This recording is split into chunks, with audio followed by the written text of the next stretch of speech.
enregistré sur cet ordinateur.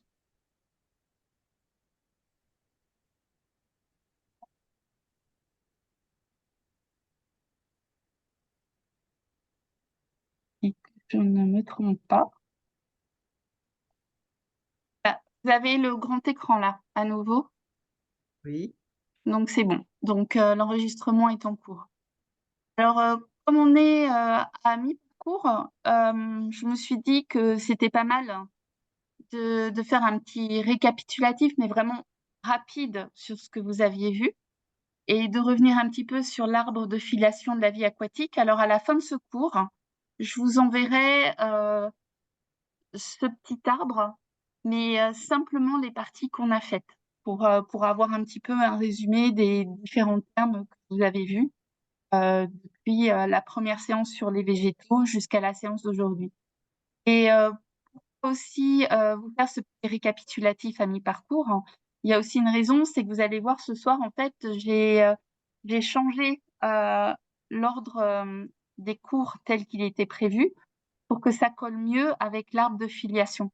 Alors, c'est vrai qu'on avait utilisé, quand on avait fait le premier planning, hein, un autre arbre qui était hyper simplifié, qui était utilisé il y a encore une vingtaine d'années.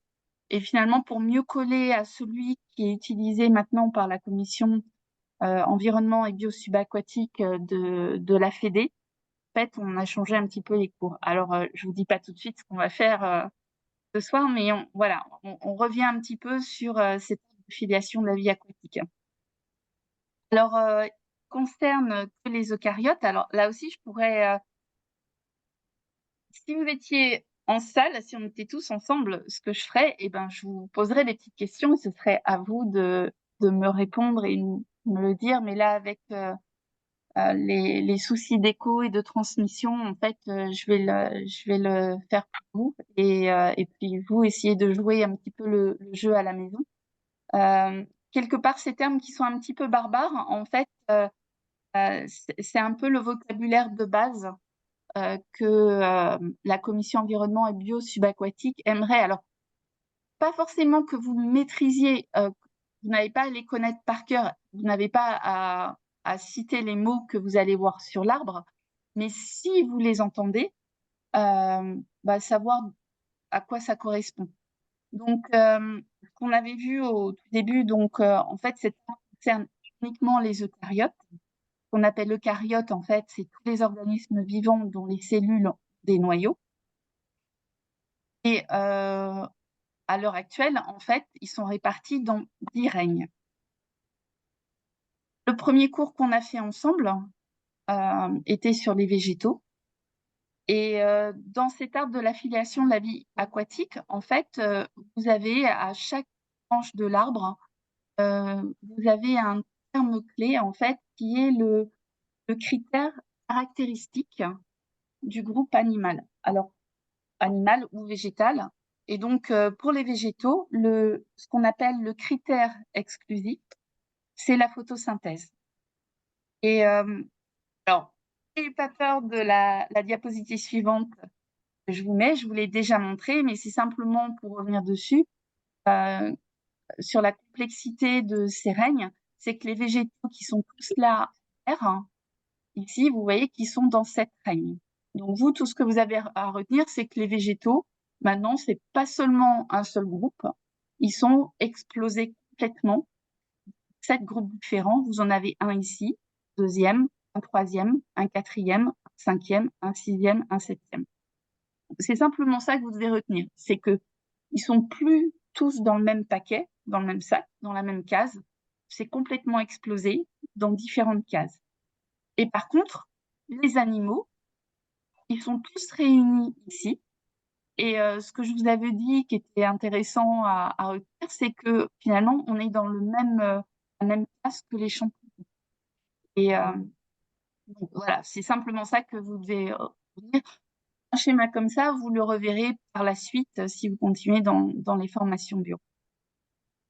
Donc, nos animaux, à plusieurs cellules, c'est ce qu'on appelle les métazoaires. C'est ce que vous aviez ici. C'est ce que je vous avais dit. Et moi, j'avais commencé par vous parler des spongiaires.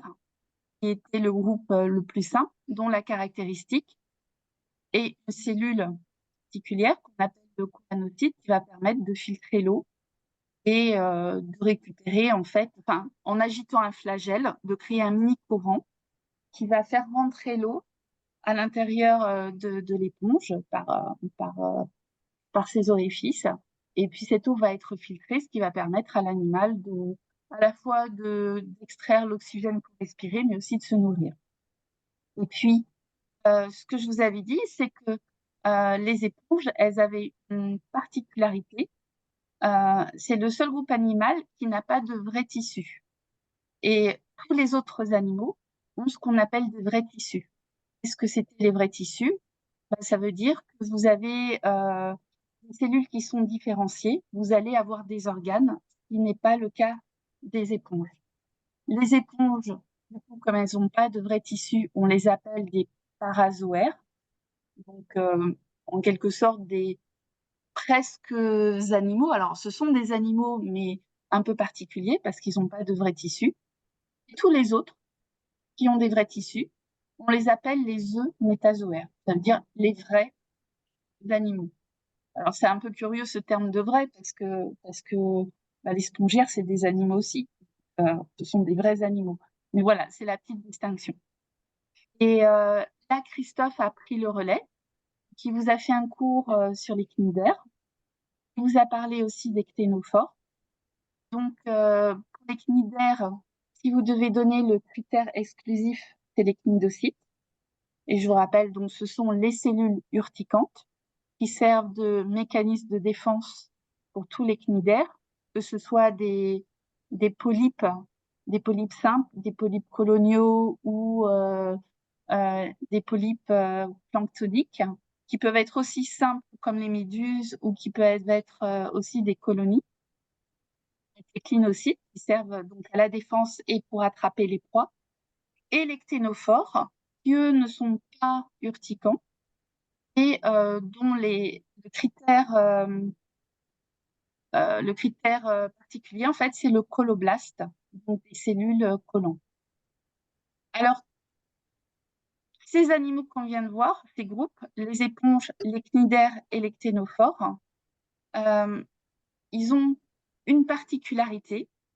Et j'ai entendu certains d'entre vous au CSMM en parler. Moi, je vous l'avais dit pour les spongiaires, et je crois que j'ai entendu Christophe utiliser le terme. Euh, on dit qu'ils sont diploblastiques, qui veut dire quoi? C'est que dans leur structure de leur corps, vous avez deux feuillets.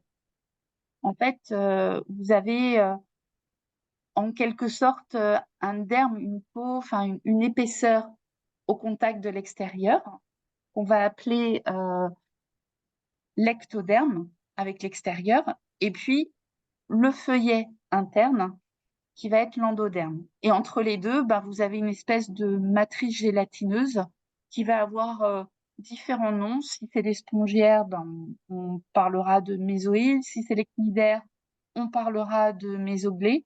Et pour les cténaires, on parlera de mésenchyme. Mais peu importe, vous parlez d'une matrice gélatineuse entre les deux feuillets.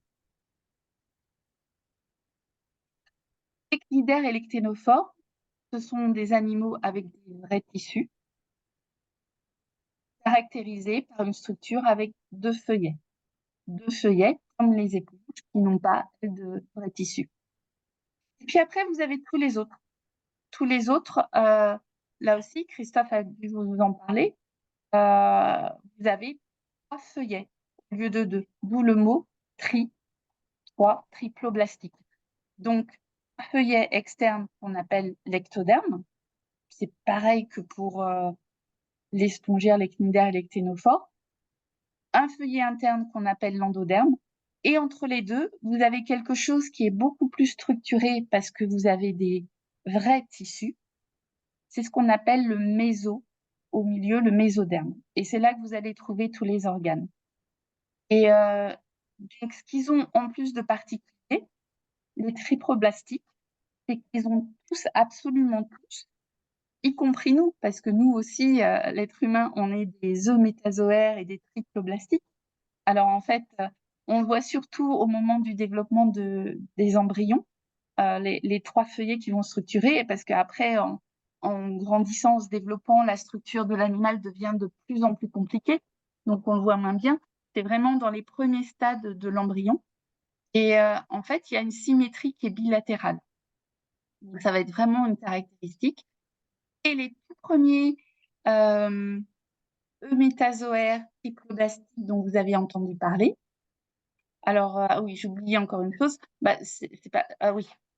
Donc ça va. Les tout premiers dont vous avez entendu parler, c'est les bryozoaires. Mais avant d'arriver aux bryozoaires, j'avais oublié. Donc les bilatériens. Donc tous les animaux qui ont une symétrie bilatérale. Vous allez encore avoir une subdivision. Au moment de la formation de l'embryon, vous allez avoir certains animaux dont c'est la bouche qui va se former en premier. Donc le premier orifice qui se forme au niveau de l'embryon, c'est la bouche. L'anus se formera en second. Et puis vous avez d'autres animaux où le premier orifice qui se forme, c'est l'anus, et le deuxième, ce sera la bouche en second. Et là aussi, vous avez d'autres mots un petit peu barbares. Bouche en premier, c'est ce qu'on appelle les protostomiens, bouche en premier, protostomiens, et bouche en second, deutéro pour second, stomien, bouche en second, sont les autres. Et donc, les premiers eumétazoaires triploblastiques, bilatériens, protostomiens que vous avez vus avec Christophe, ce sont les bryozoaires. Et leur caractéristique, c'est l'ophouphore rétractile qui va leur servir à s'alimenter. Et donc, normalement, le cours d'aujourd'hui, on vous avait dit que ça devait être les crustacés, mais pour garder une logique avec cet arbre, le choix a été fait de continuer donc toujours sur les protostomiens et d'aller voir un petit peu ce qu'on va avoir au niveau de la branche supérieure. Donc, si vous continuez, regardez les critères exclusifs. Le suivant que vous allez trouver, c'est ce qu'on appelle des animaux qui, à l'état larvaire, ont une larve qu'on appelle trochophore. Alors, qu'est-ce que c'est une larve trochophore? Alors, trochos, c'est la roue, ça veut dire qui porte des roues. Et cette larve, en fait, elle a une forme vraiment particulière. C'est des animaux dont la larve a une forme de toupie. Donc là, je vous ai mis quelques illustrations. C'est une larve nageuse planctonique. Alors, elle reste pas planctonique pendant très longtemps. En général, c'est de l'ordre de 24 heures à peu près, avant d'aller se fixer quelque part ou se poser sur le substrat. Et ce qui va la caractériser, ce que vous voyez ici sur le schéma, c'est qu'elle a une double couronne ciliée en position équatoriale. Couronne que vous voyez ici sur cette photo prise au microscope. Et vous voyez l'échelle, alors c'est vraiment, ça fait partie du microplancton. Ça fait de 150 microns de diamètre.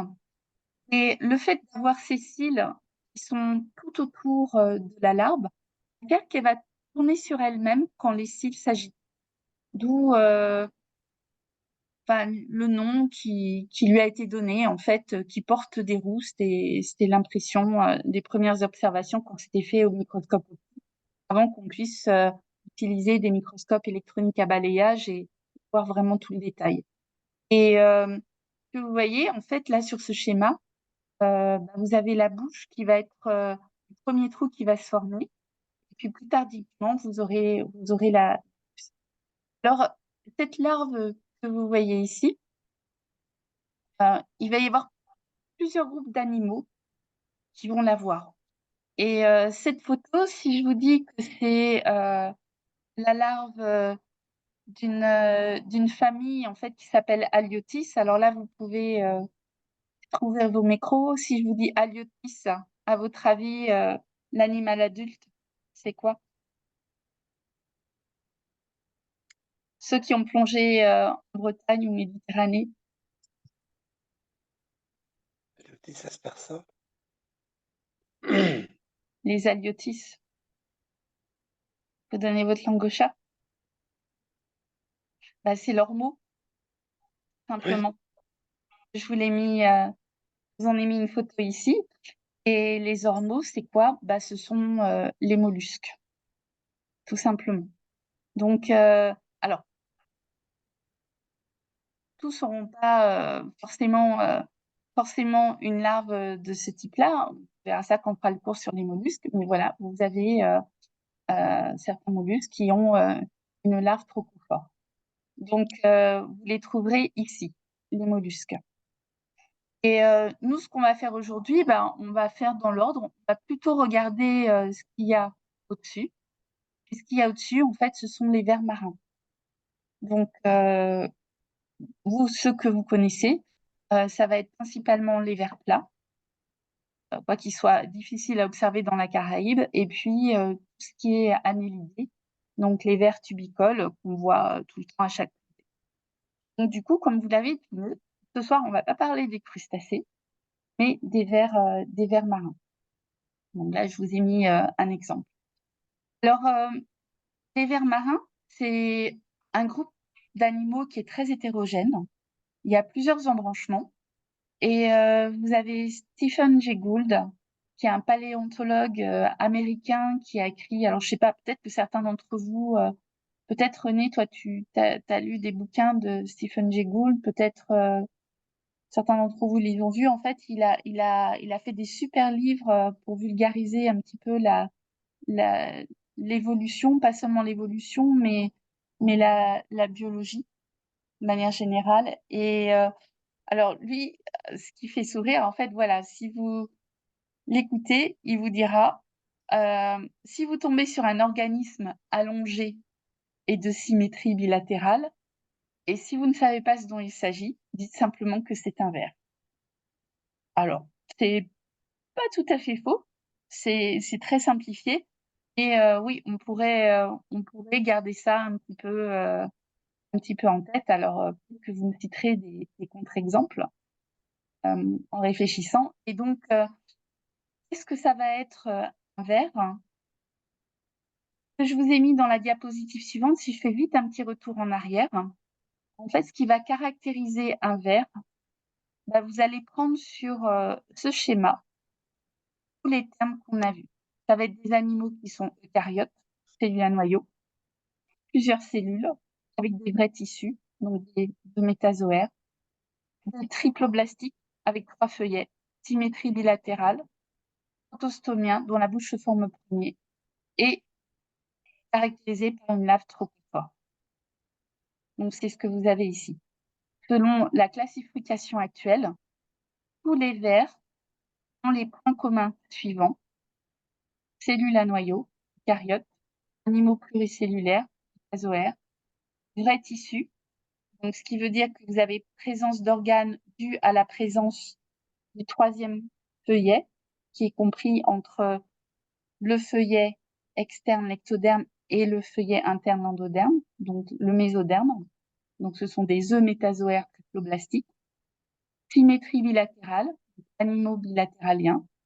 Bouche en premier, lors de l'évolution de la formation de stade embryonique jusqu'à la larve, des animaux protostomiens, une larve au fort.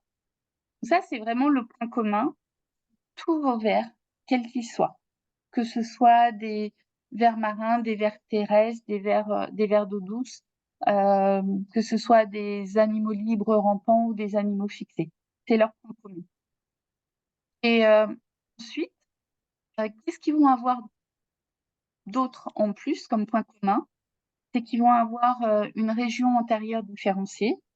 Vous allez trouver tous les récepteurs sensoriels, que ce soit, en fait, ça va être le système nerveux, tous leurs capteurs, en fait, au niveau de la vue, même si pour certains, on ne parle pas vraiment d'yeux très développés. En fait, c'est quelque chose ça va être des capteurs qui sont sensibles à la lumière, aux couleurs d'autres choses. Et puis, bon, il y a d'autres récepteurs sensoriels. Il va y avoir aussi un grand pouvoir de régénération.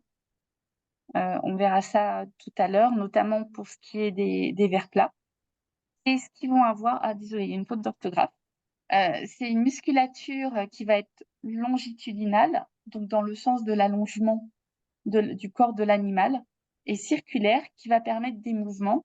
Et en général, alors même s'ils se déplacent quand même assez vite pour des animaux marins, alors évidemment, c'est pas tous qui vont se déplacer, mais ceux qui se déplacent, qui sont libres, c'est quand même lent et relativement limité dans le domaine animal. Mais donc, voilà, ça va être vraiment les premiers animaux qui vont avoir une musculature. Et quand je vous dis que c'est un groupe très hétérogène à plusieurs embranchements, je vous les liste dans la diapositive suivante. Vous allez avoir ce qu'on appelle les platelmintes, vers plat, qui regroupent, alors je vous en parlerai un tout petit peu, un autre embranchement qu'on appelle les acelles, qui autrefois était dans les platelmintes et puis maintenant qui est séparé, mais ça reste que des vers plats. Vous avez ce qu'on appelle les annélides, vers annelés, dont le corps est structuré avec différents anneaux. Vous avez les écuriens, vers cuillère, les némertiens, vers rubanés. Et puis, vous avez aussi ce qu'on appelle les oligothètes, les priapuliens, les nématodes, les sipampuliens. Et il y en a d'autres. Et en fait, la détermination des vers, c'est quelque chose qui est extrêmement complexe. Et je vous ai mis, c'est une affaire de spécialistes parce que c'est, voilà, mis à part les groupes qu'on va voir principalement les plus fréquents en plongée, en fait, même au niveau des annélides, en fait, il y a beaucoup de discussions à l'heure actuelle. Et tout le monde n'est pas d'accord. Et on vous l'a dit pour les autres groupes que vous avez déjà vus, les autres embranchements. Et c'est encore plus vrai pour les vers. Et les relations qui existent entre ces différents embranchements sont encore mal comprises. Et certains spécialistes maintenant viennent à dire, finalement, il n'y a pas tant de différence que ça. Et est-ce qu'on ne pourrait pas regrouper tout le monde dans les vers? Alors, ceux vraiment que vous allez voir en plongée et sur lesquels on va passer du temps ce soir, ça va être les platelmintes, les annélides.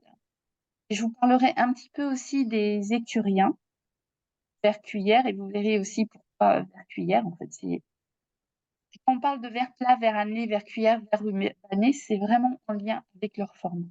Pour les écuriens, on en voit surtout, moi j'en ai surtout vu en Méditerranée. J'ai regardé rapidement, je pense, enfin, j'en ai jamais vu dans la Caraïbe, ce qui ne veut pas dire qu'il n'y en ait pas, mais ils sont très difficiles à voir. Et puis les némertiens, on en voit quand même ici, principalement en plongée de nuit, et on verra à quoi ça ressemble tout à l'heure. Alors, vos vers ou organismes vermiformes, ils vivent soit fixés sur des rochers, sur des coraux, sur différents types de substrats. Pour ceux qui plongent au CSMM, en fait, quand on sort de l'eau à la PDN, en fait, il y en a même sur l'échelle de sortie de l'eau, donc c'est pas forcément sur des rochers et des coraux, ça peut se fixer n'importe où, sur n'importe quel type de substrat. Et ça grouille complètement dans les sédiments meubles, vous en avez plein. C'est une biomasse qui est extrêmement forte. Vous en avez sous les blocs rocheux, dans les fissures de rochers, il y en a partout. Et la biomasse est tellement importante et ils ont aussi une faible capacité à se défendre, aussi une grande valeur nutritive qui fait qu'ils tiennent une place extrêmement importante dans les chaînes alimentaires. Et mis à part ceux qui sont fixés, qui sont faciles à voir quand on plonge, ceux qui sont dans les sédiments ou sous les blocs, en fait, les observer en plongée, vous allez les repérer principalement en cherchant des traces d'activité comme l'alimentation ou des empreintes liées à leur déplacement qui sont laissées à la surface du substrat ou alors en allant regardant dans les fissures des rochers ou en soulevant très délicatement des blocs que vous remettrez en place ensuite. Et donc, le premier groupe dont je vais vous parler, c'est les platelmintes, donc des vers plats qui sont extrêmement fins. Alors, vous avez de très nombreuses espèces parasites, comme les douves et les ténias. Alors ça, en général, on ne les verra pas. Mais les douves, en fait, c'est des vers qui vont aller se fixer. Alors, même nous, en fait, on peut être affecté, qui vont aller se fixer plutôt sur des organes comme le foie et les reins et les ténias. Et en milieu marin, vous aurez principalement des formes libres qui sont très colorées, qu'on appelle les planaires. Donc, vous avez un petit dessin de planaire ici, de petits dessins de planaire. Et les planaires, en fait, on estime qu'il y a plus de 20 000 espèces marines. Et leur caractéristique, en fait, c'est qu'au niveau de la face ventrale, vous allez avoir de nombreux cils qui va leur permettre de glisser sur n'importe quel type de surface. Ils peuvent aussi nager en pleine eau. Et quand ils nagent, en fait, ils ondulent en faisant tourbillonner l'eau environnante. Donc, on a l'impression qu'ils sont un petit peu en train de danser. Alors, à pas confondre avec les danseuses espagnoles qui sont des mollusques, qui est aussi un mouvement ondulatoire dans l'eau. Et vous avez aussi des planaires en eau douce.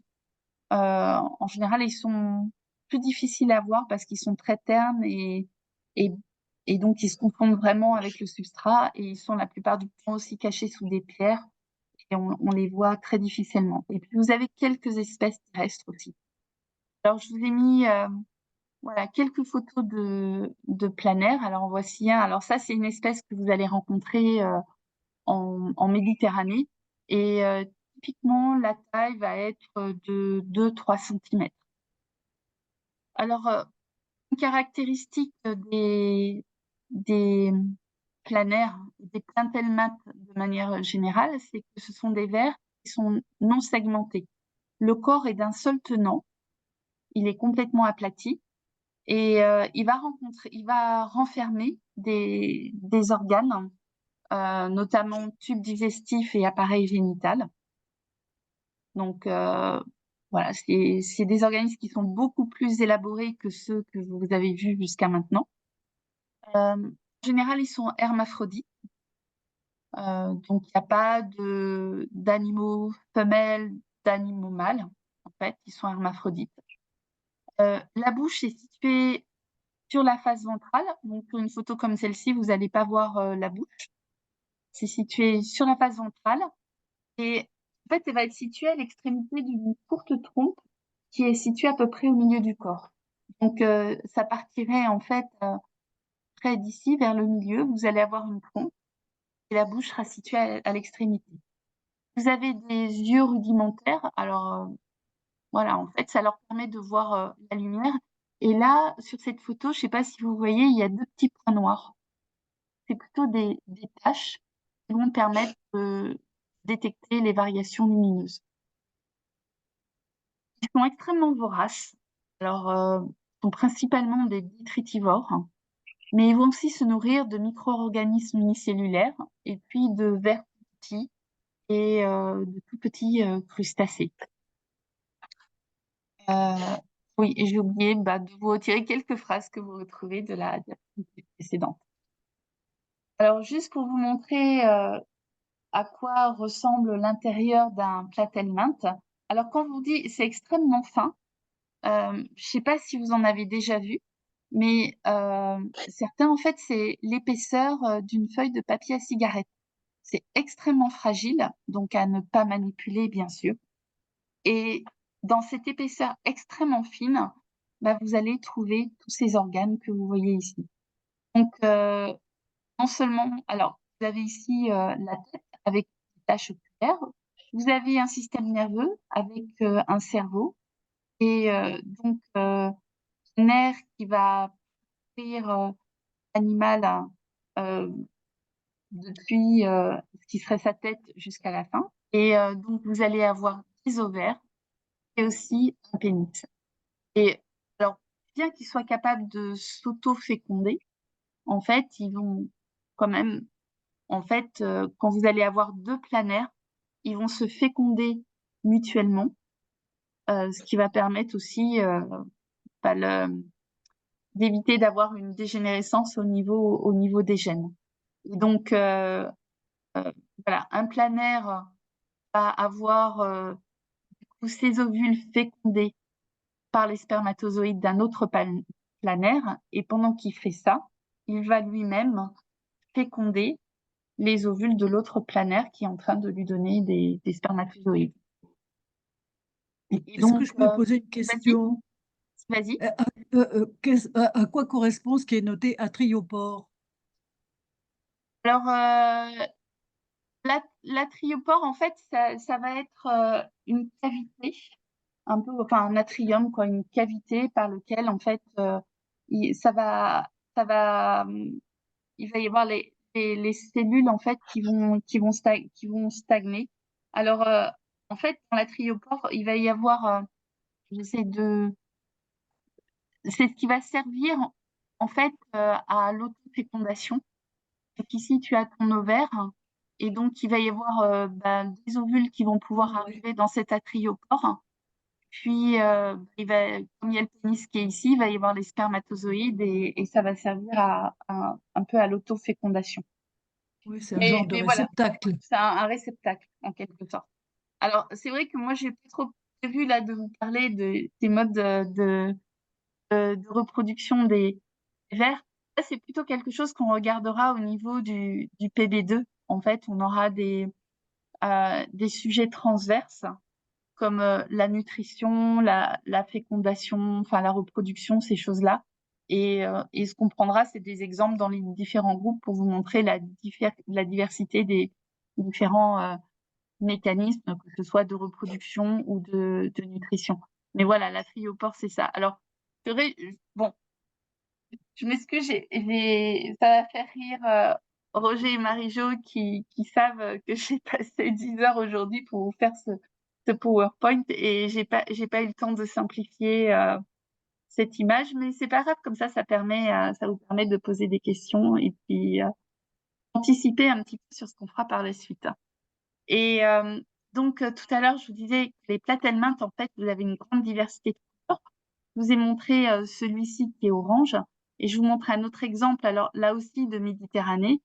Vous en avez voilà, qui sont roses avec des rayures blanches. Et il y en a toute une multitude. Et quand je vous disais que les vers étaient capables de régénération après segmentation, dans le cas des planaires, hein, alors, n'allez pas le tester, ne le faites pas. Si vous prenez un planaire que vous le coupez en deux, vous allez voir du planaire. Alors, si je reviens à cette image, ce schéma, il a été simplifié parce qu'en fait, pour avoir cette possibilité de régénération, c'est aussi lié à la symétrie bilatérale, qui fait que, là, pour simplifier sur ce schéma, vous avez un nerf longitudinal que d'un côté. Et voilà, en fait, c'est symétrique et vous allez retrouver ce que vous avez d'un côté, vous le retrouvez de l'autre côté. Ce qui fait que quand vous le coupez en deux, bah, finalement, il a tous ses organes et donc il va se régénérer et d'un seul planaire, vous en avez deux. Et l'autre possibilité aussi, c'est que quand vous avez deux coupures qui sont faites, en fait, des scissions, vous allez avoir des petits morceaux. Et chaque petit morceau, finalement, va donner naissance, va donner, c'est pas vraiment naissance, mais chaque petit morceau va se développer, va se régénérer et en se développant, va donner vie à d'autres petits planaires. Alors, quelque part, c'est un mode de multiplication de ces animaux qui n'a rien à voir avec la reproduction sexuée où vous allez faire intervenir des ovules et des spermatozoïdes.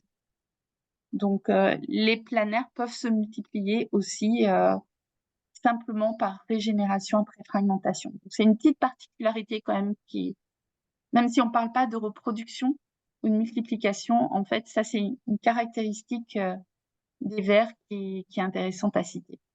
Et je vous remets voilà, un autre exemple de planaire. Vous avez vu le rose, vous avez vu l'orange. Il y a des planaires blancs en Méditerranée.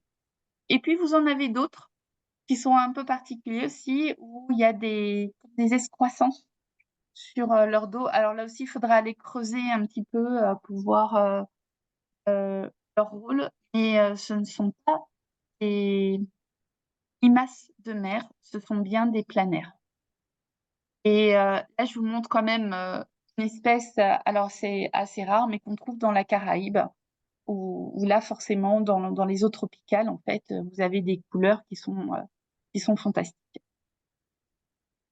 Alors là aussi, il faut ouvrir l'œil. Je ne sais pas si parmi vous, vous en avez déjà vu bouger. Il faut vraiment s'attarder. Alors c'est vrai que moi, la plupart du temps, en fait, comme j'encadre, en fait, j'ai jamais pu vraiment prendre le temps de chercher des planaires, mais c'est un peu le coup de chance, il faut prendre le temps.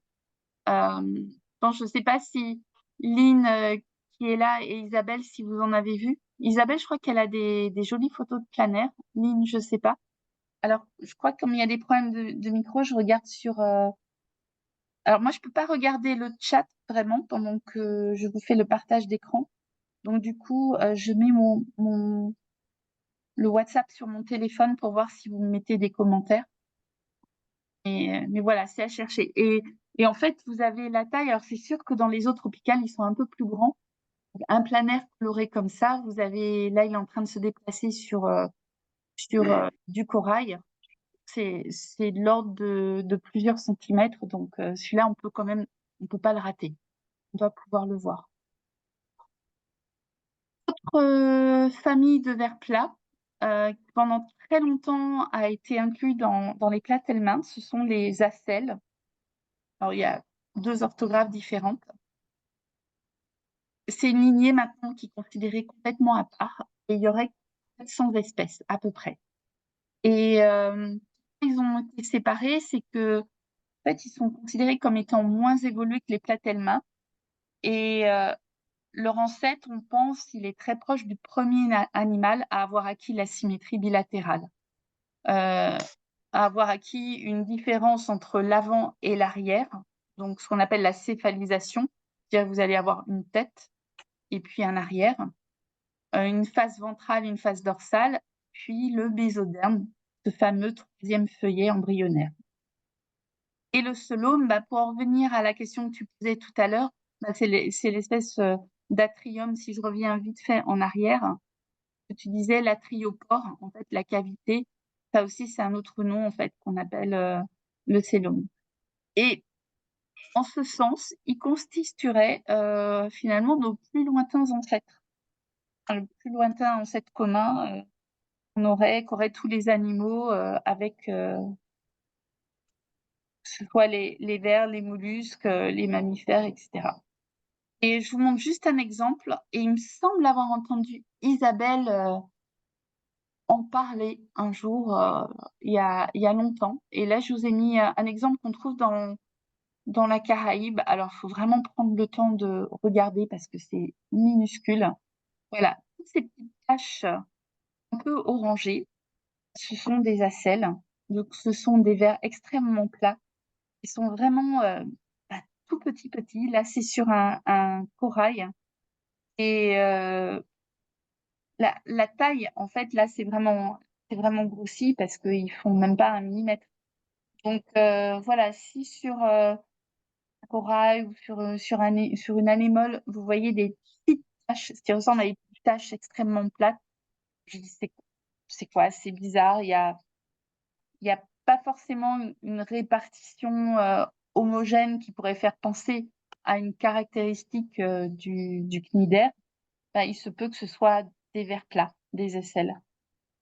Donc, ça aussi, ce sera à regarder. Et très souvent, en fait, on va le détecter plutôt sur des photos qu'on a prises et sur lesquelles on zoome parce qu'en plongée, c'est tellement petit qu'on les verra pas forcément. Et je vous l'ai mis parce que je me souviens avoir entendu Isabelle me parler un jour de vers plats sur les côtés. Ce sont ces petites taches. Et le Synbio, pour tous les vers plats, vous le connaissez, je pense, que ce soit pour les platelmintes ou les ocelles, tout ce qui est vers plat, c'est votre main à plat, tout simplement. L'embranchement suivant, qui est très Avant important. de passer à l'embranchement suivant, Vas-y. comment des animaux aussi visibles ne se font pas bouffer par tout ce qu'il y a au-dessus de la chaîne alimentaire? Ah ben, ils se font bien manger. Alors, moi ici, j'en ai pas vu très souvent, mais alors ça veut pas dire, enfin, il y en a quand même beaucoup. Alors, est-ce que ils sortent plus la nuit, peut-être? Parce que ce sont des proies faciles, donc on les voit peut-être moins, enfin, ils sont camouflés. C'est vrai qu'en Méditerranée, par exemple, moi, les vers plats, je les vois surtout en plongée de nuit. Ici, c'est peut-être le cas aussi. Mais oui, ils se font manger et puis ils sont extrêmement fragiles. Mais tous ceux que je vous ai montrés, si je reviens vite fait en arrière, en fait, voilà, ceux de Méditerranée, celui-ci aussi, le rose, le blanc, ça, c'est en plongée de nuit. On en voit de temps en temps le jour, mais c'est principalement en plongée de nuit. Et celui-ci, c'est en plongée de nuit aussi.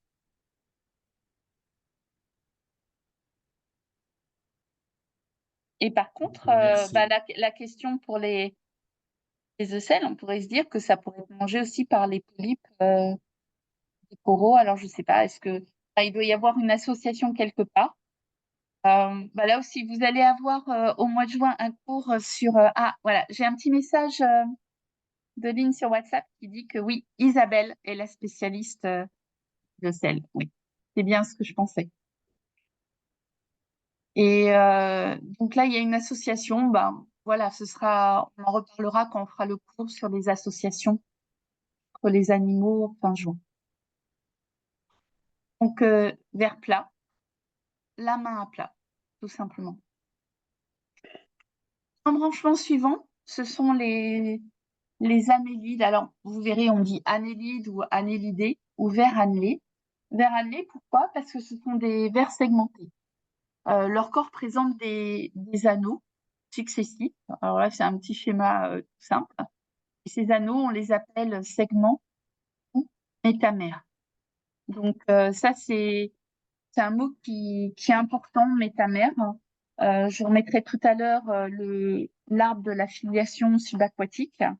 Pour les annélides, en fait, c'est le caractère exclusif, c'est métamère. Alors que dans le cas des platelmintes, le critère exclusif, c'est la platitude, c'est vers plat. Donc,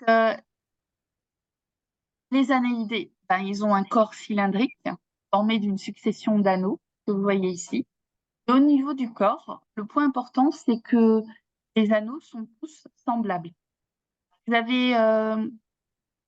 Vous aurez seulement une distinction au niveau des extrémités, donc la tête et la queue, entre guillemets. Et là, je vous montre un exemple du corps. Donc là, vous allez du tous reconnaître de quel ver il s'agit. Le ver de feu. Le ver de feu. Donc, vous voyez, si vous prenez chaque segment du corps ici, ils sont tous absolument identiques. Et au niveau de la tête, il y aura une différence. Tout à l'heure, je vous disais, il y a tous les organes sensoriels. Vous aurez aussi les dispositifs de capture des aliments. Donc, soit ça peut être des mâchoires avec ce qui ressemblerait plus ou moins à des dents, mais ce ne sont pas des dents. Ce sont voilà, des appendices, des structures un petit peu rigides qui vont permettre de broyer les proies qu'ils attrapent. Mais ça peut être aussi un panache qui permettra de capturer dans l'eau, en fait, toutes les proies planctoniques qui sont en suspension. Et puis la queue. Sinon, tous les autres segments ont la même structure. Bien que dans certaines espèces, en fait, ils peuvent parfois présenter des organisations un peu différentes. Mais bon, là, ce sont vraiment des cas particuliers. Donc, retenez que les segments du corps, en général, ils sont tous semblables. Et les annélides, on les met à l'heure actuelle en 3 classes. Alors, vous n'allez pas retenir tous ces noms. Vous allez retenir simplement ceux qui sont, ça c'est plus pour information, les classes plus pour information. Si vous voulez approfondir, vous retiendrez seulement le nom qui est en rapport avec ce que vous allez voir en plongée. La première classe, ce sont les aquettes. Ça va être tous les vers qui sont entièrement dépourvus de soie. Alors, en général, ce sont des ectoparasites, donc des parasites externes vertébrés. Alors, ils sont difficiles à voir. Il y en a des marins qui trouvera sur les raies et les poissons. Et d'une manière générale, dans cette classe, vous allez trouver toutes les sangsues. Donc, chez les aquettes, il y a 700 espèces décrites, dont une centaine marines. Là, je vous ai mis un petit schéma de sangsues. Les suivants sont les oligoquettes, donc qui sont porteurs de quelque soie. Vous allez trouver des vers de terre, lombriques, qui sont principalement des animaux terrestres. Puis nous, ce qui va nous intéresser, ça va être les polyquettes qui sont rencontrés en plongée et les polyquettes qui sont exclusivement marins. La grosse différence entre les aquettes, les oligoquettes et les polyquettes, en fait, ça va être au niveau du nombre de soies. Donc les aquettes dépourvues de soie, donc vous avez le A privatif, juste des petits moyens mémotechniques que je vous donne. Oligoquettes, il y a quelques soies. Donc, oligo, quelques, et poly, il y en a beaucoup. Le corps recouvert de plusieurs soies. Et animaux marins, larves trochophores. Il y a 10 000 espèces décrites à ce jour. On estime qu'il y en a, en réalité, il y en aurait plus d'1 million. Et on en découvre encore tous les jours. Et vos polyquettes, en fait, ils sont subdivisés en 3 sous-classes, en quelque sorte.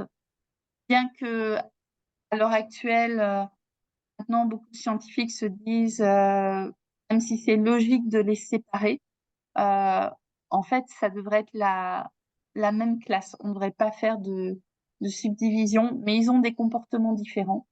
Vous aurez les polyquettes errants, donc c'est celui que vous voyez là, tout à fait à la gauche de l'écran, dont les polyquettes errants, et comme leur nom l'indique, enfin l'adjectif l'indique, en fait, ils sont libres. Ils peuvent se déplacer. En général, donc, ils sont benthiques. Donc, c'est votre ver de feu que vous avez vu, que je vous remets ici, qui se déplace. Donc. Vous avez les polyquettes sédentaires tubicoles.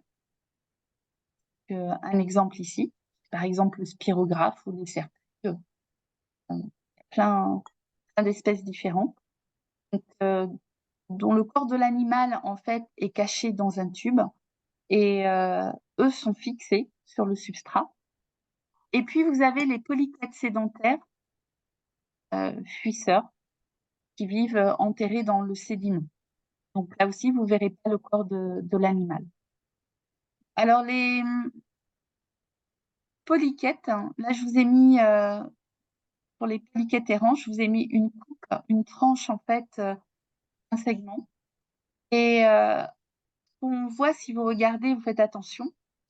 Et alors, quand je vous faites attention, en fait, c'est être attentif aux détails quand vous êtes en plongée, mais aussi faites attention à vous, parce que en fait, ce sont des animaux qui sont extrêmement urticants, d'où le nom ver de feu. Pourquoi urticants? Parce qu'ils vont avoir des soies ici, qui sont un mécanisme de défense, et vous allez retrouver de part et d'autre de chaque segment. Donc, vous les avez ici à droite, vous en avez aussi à gauche. Et ce que vous allez aussi avoir, en fait, ce sont des branchies chaque côté. En fait, vous coupez un segment. Si vous faites passer un axe par le milieu ici, vous allez avoir une symétrie parfaite. Et ce que vous allez avoir aussi, alors plutôt que vous mettre ce schéma qui est peut-être un petit peu compliqué, je vais plutôt vous mettre une photo. Donc là, vous voyez les soies urticantes qui sont blanches. Vous avez ici, à la base, que vous voyez en orange, ce sont des branchies qui vont lui permettre en fait d'extraire l'oxygène dissous dans l'eau, voire respirer en quelque sorte. Donc chaque segment va avoir de chaque côté une ici et puis de l'autre côté, donc on le voit trop bien sur cette photo, mais c'était juste pour vous montrer les détails des branchies. Vous allez trouver un branchis de chaque côté. Vous allez avoir des soies. Et puis, vous allez avoir aussi des expansions qui sont en dessous. Alors, je vous ai peut-être mis la photo où on les voit. Je reviens en arrière. J'ai oublié de vous la mettre. Des parapodes. Alors, je pourrais vous la rajouter après sur la photo. Des parapodes, en fait, c'est pod, en fait, c'est pour pieds. Et para, c'est quelque chose qui ressemble à des pieds qui vont leur permettre la locomotion. Mais ce sont pas vraiment des pieds. En fait, c'est des appendices qui, en bougeant, vont permettre la locomotion. Et, et en fait, sur les parapodes, en fait, vos soies vont venir s'insérer. Et vous regarderez, en fait, quand l'animal se déplace, quand il se sent en sécurité, vous avez toutes les soies qui sont regroupées entre elles, en fait, qui sont resserrées. Et quand il se sent menacé, en fait, tout s'écarte. Et de manière à pouvoir bien protéger le corps de l'animal. Et là, ensuite, je vous ai mis une photo de la tête. Vous retrouvez ici toutes les branchies en orange. Vous avez toutes les soies. Et vous voyez que les segments au niveau de la tête, en fait, sont différents.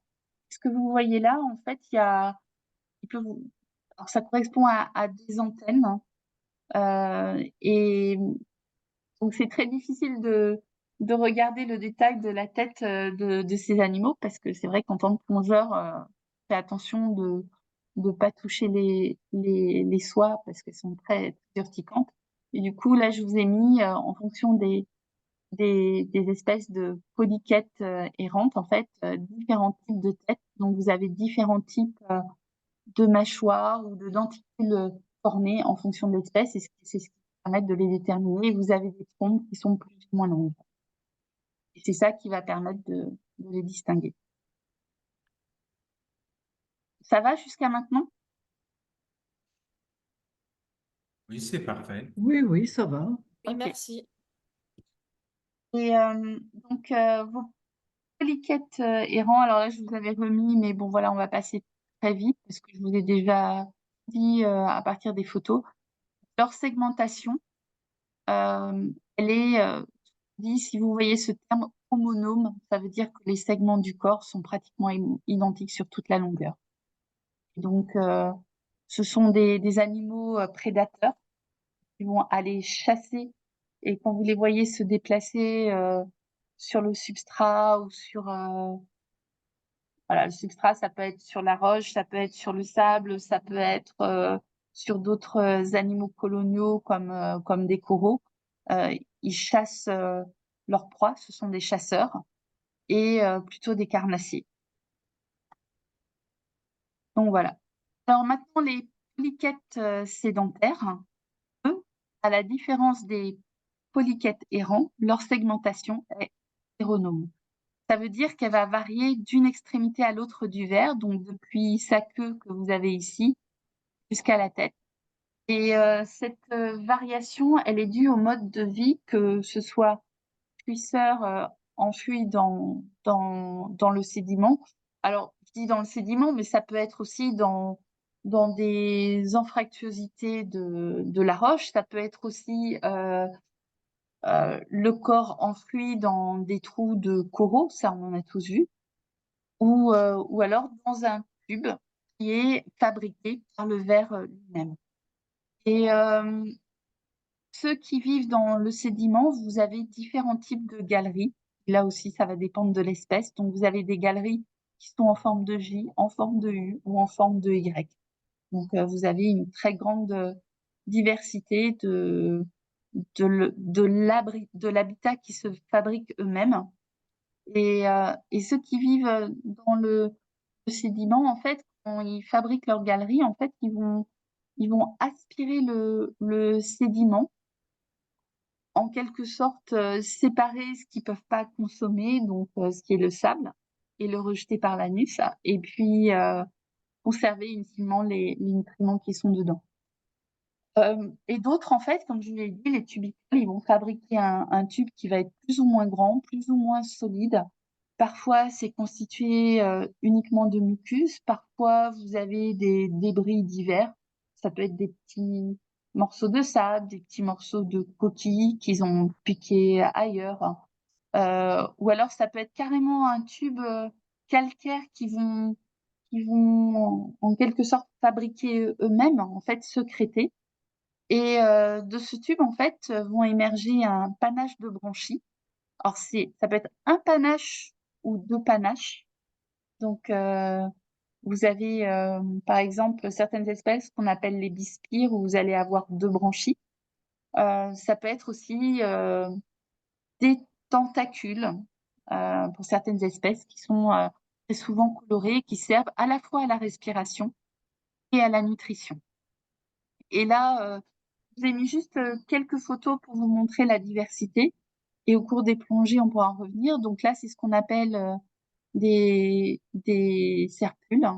Et là, si je vous montre le panache, en fait, vous voyez, il y a plein de petites soies qui vont permettre d'attraper en fait les micronutriments. Et là, vous avez un autre exemple qui est un bispire. Donc, vous avez un panache ici et puis vous en avez un deuxième. Donc, vous en avez deux. Vous avez aussi les vers sapins de Noël. On voit énormément dans les eaux tropicales, pour lesquelles vous avez une très grande diversité de couleurs. Et eux aussi, en fait, ils ont deux panaches. Et là, je vous montre quelques exemples. Vous en avez des bleus. Alors ici, j'en ai vu. Alors là, je vous avoue, là, j'ai triché. Ce vert sapin de Noël que je vous ai mis, celui-là, je l'ai pris au Vanuatu. Mais j'ai réussi à en voir en plongée de nuit avec Lynn ici, mais j'ai pas pu vous mettre la photo. Mais on a aussi des sapins de Noël bleus. Ils sont peu fréquents, mais j'en ai vu à la Pointe des Nègres qui sont bleus. Une caractéristique en fait de ces vers à panache, c'est quand ils se sentent menacés, qu'est-ce qu'ils font? Ils se rétractent dans leur tube. Et ce que vous verrez, c'est que souvent, il y a à l'extrémité, il y a une espèce d'aiguillon qui fait partie du tube, en fait, qui sert de mécanisme de défense.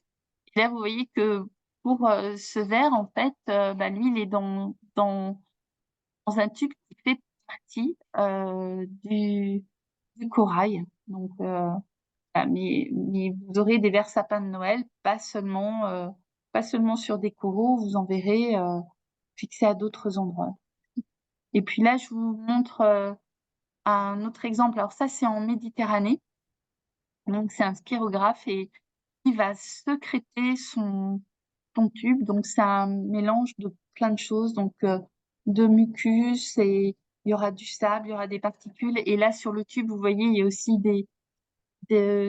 d'autres organismes qui vont se fixer. Donc, il y a des algues, mais il y a aussi des petits cnidaires comme les hydraires qui vont venir se fixer et contribuer aussi les hydraires en fait à la protection du ver.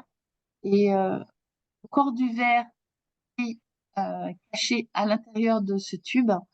Et ce que vous voyez en fait, ce qui à l'extérieur en fait, c'est son panache. Et la bouche de l'animal va être située ici à l'extrémité.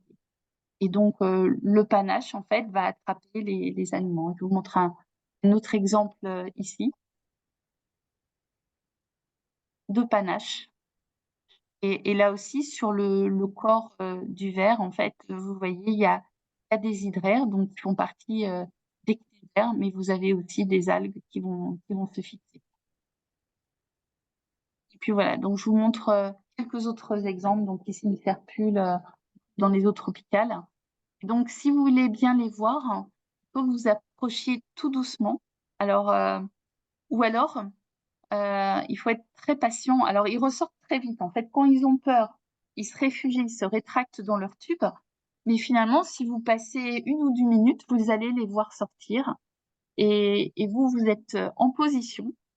Donc, une fois qu'ils sont ressortis, vous pouvez les observer à loisir. Mais si vous arrivez même si vous restez à distance, simplement le fait de les éclairer va faire qu'ils vont rentrer.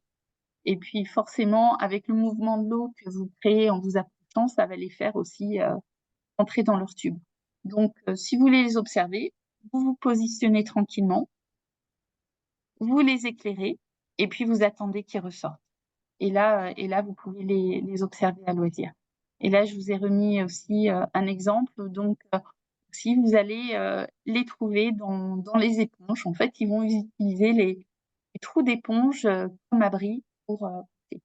Et puis, il y a un autre type de polychète sédentaire qu'on trouve ici et dont on ne voit jamais le corps. En fait, c'est le ver spaghetti des Caraïbes.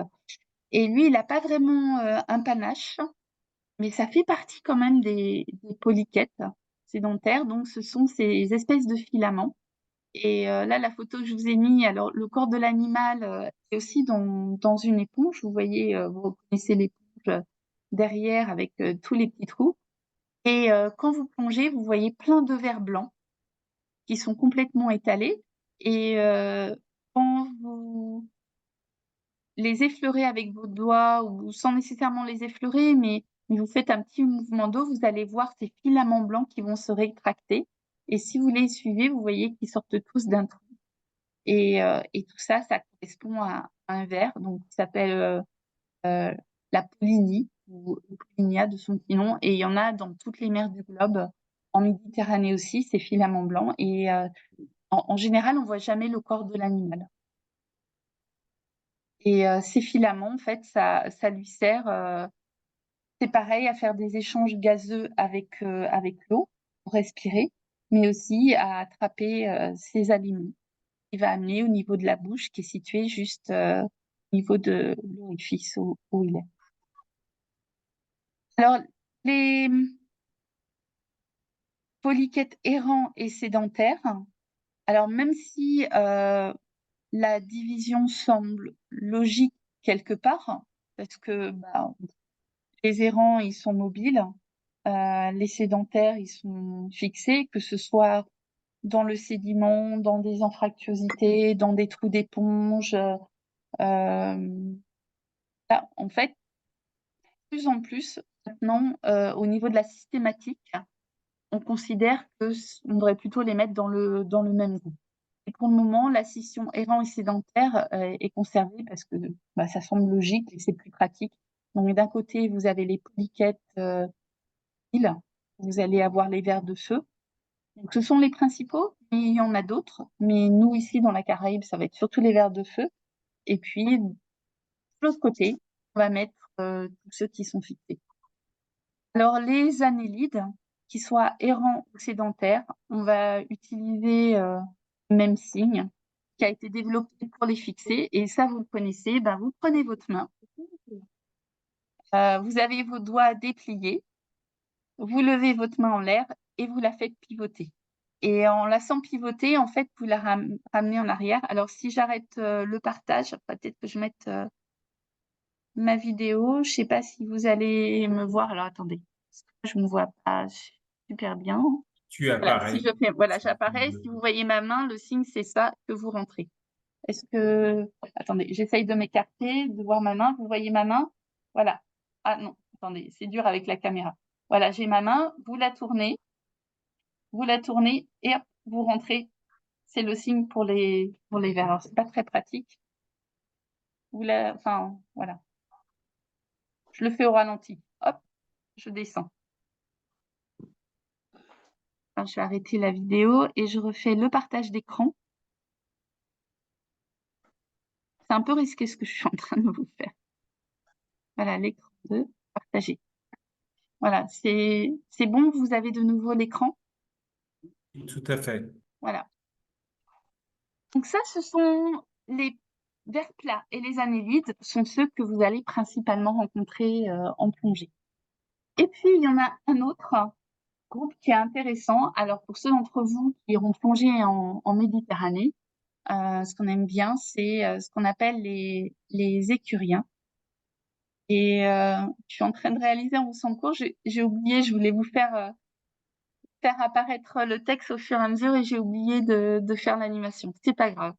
Alors, les écuriens, on les appelle ils sont maintenant dans un embranchement différent, mais pendant très longtemps, ils ont été aussi dans les polychètes, et on les appelait polychètes à trompe, tout simplement à cause de leur forme. Vous voyez ici, au niveau de leur corps, en fait, il y a une très grande trompe. Donc, c'est pour ça qu'on les appelait polychètes à trompe, ouvert cuillère, parce que le corps que vous avez ici ressemble à une cuillère. Voilà, vous avez les verres à lait, les verres plats, les verres cuillères. Et en fait, comme le corps n'a pas vraiment de segments, c'est pour ça qu'on les a sortis des annélides polychètes et qu'un autre embranchement a été créé. Mais si vous regardez dans les livres ou des cours anciens, vous trouverez les écuriens dans les vers polychètes aussi. Ils vivent enfouis dans le sédiment ou dans les anfractuosités de la roche. Et leurs caractéristiques, voilà, c'est cette fameuse trompe bifide. Alors, bifide, ça veut dire que ça se sépare en deux parties. Ça s'appelle aussi, c'est un nom un peu barbare, un proboscis que vous verrez, mais voilà. Mais trompe qui se divise en deux. Et cette trompe, ça sert à attraper la nourriture. Et la nourriture qu'elle attrape, en fait, par des mouvements de contraction de la trompe, à se déplacer. La trompe, il y a une espèce de gouttière. Donc la nourriture, attendez, hop, là, je reviens. La nourriture va se déplacer par des mouvements de contraction dans la gouttière et va arriver au niveau de la bouche qui est située en haut du corps ici. Et lorsque l'animal est dérangé, vous allez voir la trompe qui va se rétracter très rapidement.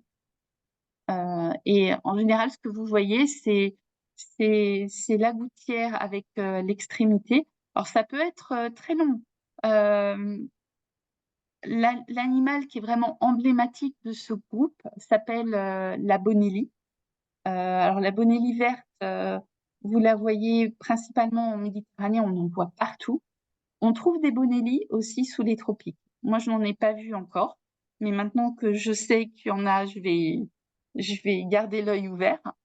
Et en fait, la trompe peut faire jusqu'à 1 mètre de long. Donc, ça devrait quand même pas passer inaperçu. Et pour atteindre cette taille de 1 mètre de long pour la trompe, il faut 2 ans. Et ce que vous voyez, en général, c'est uniquement la femelle. Donc, c'est une caractéristique, en fait, de la bonellie, c'est que vous avez un dimorphisme sexuel qui est vraiment extrême dans le règne animal. Donc, la femelle, sa trompe va faire 1 mètre de long. En général, le corps peut faire jusqu'à une dizaine de centimètres. Et le mâle, lui, il fait même pas quelques millimètres. Il est même plus petit. Moi, ce que j'avais lu il y a quelques années, c'est plutôt quelques dizaines à centaines de microns au maximum. Et la distinction va se faire au stade larvaire. Donc, si la larve se fixe sur du substrat, ce sera une femelle. Si elle se fixe sur une femelle, du coup, ça va devenir un mâle. Et son devenir, en fait, c'est qu'il va être aspiré par la trompe de la femelle, venir au niveau de la bouche. Il va être ingéré et placé dans une cavité. Donc, ce qui serait un peu la cavité dont on parlait tout à l'heure, qui s'appelle, dans le cas de la bonellie, un androne. Donc, ça va être le pendant du gynécée des harems. Donc, le gynécée, vous allez avoir toutes les femelles. Là, la bonellie, elle va avoir une cavité qu'on appelle l'androne, où elle va collectionner les mâles. Et les mâles vont féconder les ovules qu'il verra passer. Donc, ils sont un petit peu comme des parasites pour la femelle. Donc, elle va les nourrir et lui, il a juste une chose à faire, c'est féconder les œufs. Il faudra corriger le PowerPoint. En fait, c'est pas des œufs, féconder les ovules. Voilà. Et à quoi ça ressemble la trompe de la bonellie? Voilà, ça c'est en Méditerranée. Alors, ça peut faire ici sur cette photo, la largeur, ça fait entre 5 et 10 centimètres. Celle-ci, c'en était une assez belle et bonellie verte à cause de sa couleur. Et un jour, en soulevant une pierre, j'ai eu la chance de voir le corps de la femelle. Et voilà à quoi ça ressemble.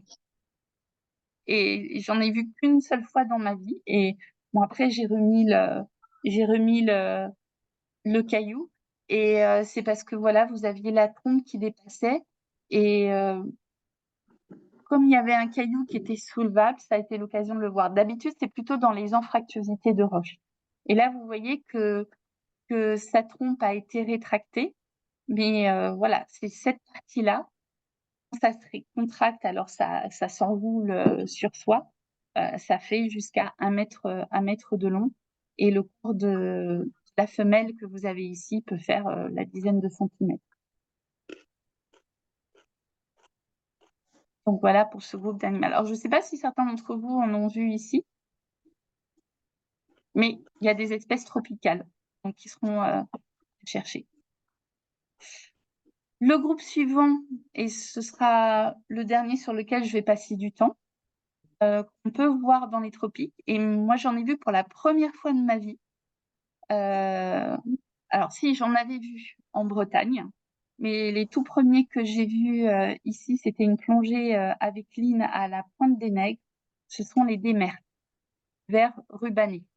Et ce sont des animaux que vous allez observer uniquement la nuit. Et leur corps, en fait, est aplati. Il n'est pas aussi plat que pour les platelles minces, mais il est pas cylindrique, il est aplati. Il n'y a pas de segments. Ça ressemble plutôt à un ruban. Ils sont en général colorés, ils sont extrêmement fragiles. Et leur particularité, c'est qu'ils sont complètement extensibles. Et quand vous les voyez la nuit, en fait, c'est un ruban qui se déplace sur le substrat. Alors, les espèces tropicales, ça peut faire plusieurs dizaines de mètres. Et je me souviens quand je les ai vus avec Lynn, ça m'a fait rire parce que quand je l'ai appelée, elle m'a regardée, elle a écarquillé ses yeux et elle a l'air de dire un peu une grimace, mais qu'est-ce que c'est que ce machin qui est bizarre? Et quand vous les éclairez, en fait, ça va complètement se contracter, ça va se tortiller, ça n'aime vraiment pas du tout la lumière. Donc, si vous les observez, vous n'avez pas beaucoup de temps en fait. Très souvent, malheureusement, vous n'avez pas le temps d'appeler vos collègues de palanquée, en fait, vos binômes, parce que vous l'avez éclairé et ça y est, ça s'est complètement contracté, réfugié dans un trou. Et alors, la plupart, ils sont marins. Vous avez quelques-uns qui sont dulcicoles, donc douces, et quelques-uns terrestres. Et celui qu'on a vu à la Pointe des Nègres, le voilà à quoi ça ressemble. Donc, il y a eu le temps juste pour une seule photo. C'est tout, quoi.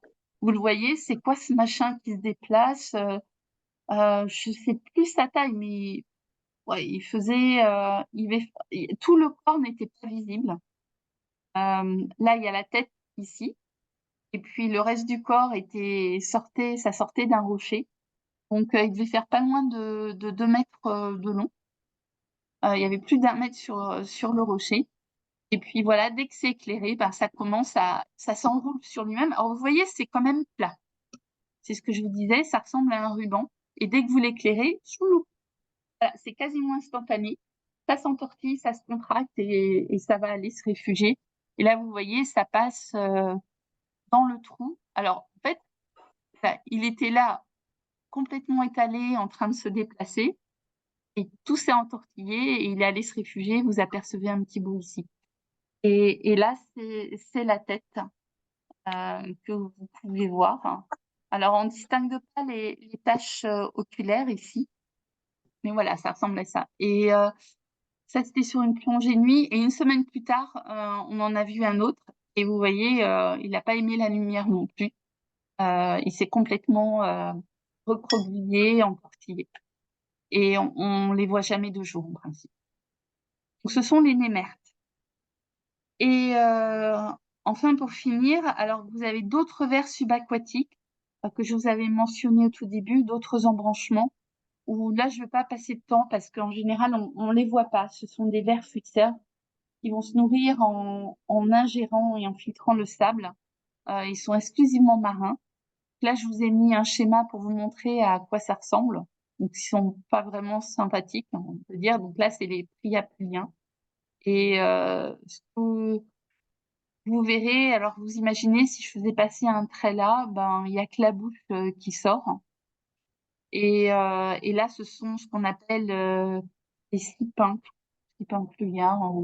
Ça ressemblerait un petit peu euh, à la bonelli au niveau du corps, mais il n'y a pas de trompe. C'est juste la bouche qui va dépasser du corps, du sable ou du sédiment. Donc, en général, on les voit pas du tout. Alors, en fait, si ce qu'on verra, c'est un trou dans le sable qui s'ouvre, se ferme, mais à ne pas confondre avec le siphon d'un mollusque ou d'un autre animal. Donc, c'est pas évident à les voir. Donc, voilà pour les vers. Et si je vous remets l'arbre de filiation de la vie subaquatique, donc, les principaux que vous allez voir des vers marins, ce sont les platelmins, dont la caractéristique c'est vers plat, les annélidés, avec les métamères, donc ces segments du corps qui sont tous identiques. Et donc, ce que vous pourriez rajouter, mais qui ne figure pas sur l'arbre de filiation, bah, ce qui est intéressant quand même, c'est les némertiens, les némertes qu'on peut voir. Et puis donc, nos bonelli aussi qu'on pourrait mettre. Voilà, en fait, vous, ce que vous devez connaître, c'est platelmin vers plat, annélidé, métamère. Et puis, de temps en temps, vous voyez les autres embranchements. Et donc, ça fait partie, en fait, des premiers groupes pour lesquels vous allez avoir une larve cophore. Et ce qu'on fera au prochain cours, bah, vous avez d'autres animaux. Quand je vous ai montré l'illustration de la larve trochophore, je vous avais montré, souvenez-vous, l'ormeau, qui est un mollusque. Bah, voilà, ce sera le prochain cours. Hein. Et eux, leur caractéristique, en fait, ce sera le fait d'avoir un corps mou, qu'on va appeler le manteau. Et puis, vous aurez aussi une caractéristique particulière, en fait, une radula qui leur permettra de brouter, de manger. Alors, en fait, c'est vrai qu'avec cette classification, bah, la plupart des mollusques, ça va être, vous aurez les gastéropodes, vous allez avoir aussi ceux qui ont une seule coquille comme les ormeaux, mais pas que. Dans les mollusques, en fait, il y aura aussi nos amis les poulpes. Et là, sur cette photo, bah, vous avez les poulpes, mais vous avez aussi un autre exemple de mollusque, en fait, ici, qui est un lambi, qui est en train d'être dévoré. Et si je reviens rapidement sur cette arbre de filiation, le cours qu'on avait prévu aujourd'hui, c'était les crustacés, qui font partie des arthropodes. Et vous voyez que les crustacés, bon, ce sont toujours des protostomiens, donc bouche en premier, mais voilà, qui sont une branche complètement différente, en fait, de la partie, vous allez avoir les bryozoaires que vous avez fait, Christophe, la dernière fois, et puis les vers marins que moi je vous ai fait ce soir, il y aura les mollusques, et on partira, donc ce sera dans 2 cours pour faire nos crustacés qui seront ici. Et on aura fait tout ce qui est protostomien, donc les organismes vivants pour lesquels la bouche est en premier. Et donc ça, ce sera donc vos crustacés. Et là, il faudrait que je vois avec vous, parce que le cours bio sur les... donc on a samedi prochain, non pas samedi prochain, dans 15 jours, donc le 20 avril, sur du coup les mollusques. Et donc les crustacés qu'on devait faire ce soir, ça devait être le 27 avril. Et ce que j'avais pas réalisé, c'est que j'ai une conférence imprévue sur les volcans, figurez-vous, les différents dynamismes éruptifs des volcans de la Caraïbe, et ça tombe en principe le 27 avril à Paris. Donc voilà, je vais voir si je peux la décaler au 4 mai, mais il faudra que je vois ça avec vous. J'en saurai plus, je pense, la semaine prochaine pour le cours sur les crustacés. Voilà, ça, normalement, c'est le cours d'après le planning, vous avez un cours le 27 avril, mais que je serai peut-être obligée de déplacer au 4 ou 11 mai. Mais je verrai ça avec vous. Et ce qui nous restera à faire, ce sera tout ce qui est deutérostomien, donc les organismes vivants lesquels cours de l'évolution de l'embryon, vous allez avoir la bouche qui apparaît en second. Et dedans, vous aurez ce qui s'appelle les échinodermes, donc les étoiles de mer, les oursins. Vous aurez les urocordés ou tuniciers, les poissons cartilagineux, vous avez les raies, les requins, les poissons osseux, et puis tout ce qui est tétrapode. Et dans les tétrapodes, en fait, vous avez les mammifères, mais aussi les oiseaux, vous avez les crocodiles marins, enfin les tortues qui en font partie.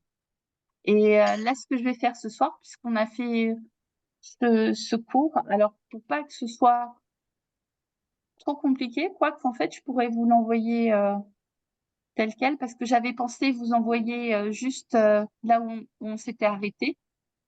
Mais à la limite, en fait, je peux vous envoyer, vous aurez déjà tout, vous envoyer ça.